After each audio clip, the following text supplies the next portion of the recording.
Here we have, guys, this is my Christmas present from my mother. She got me some Creed Aventus. It's absolutely superb, it's stunning. Not sure, a lot of you probably will have heard of it if you're into your more luxury type aftershaves. It's absolutely lovely scent and it lasts a long time. You don't need to use too much of it. It smells amazing.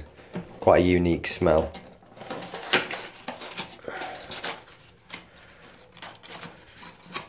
Oh.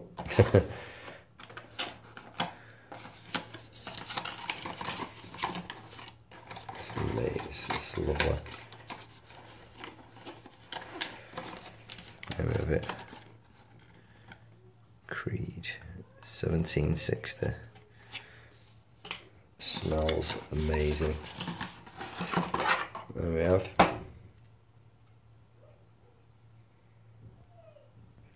It's just a 50ml, this one. Obviously it is expensive, so didn't expect it to buy me the 100ml. There we go. Yeah, so if you have something a little bit different, I'd definitely check Creed Aventus out. It smells amazing. And then this is another one I've just recently bought as well. Tom Ford Black Orchid. This is really nice as well.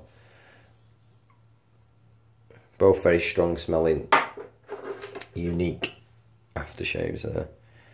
Absolutely lovely. Thanks very much for watching, guys. Have a great Christmas, whatever you get up to. Thanks for watching. Cheers, bye bye.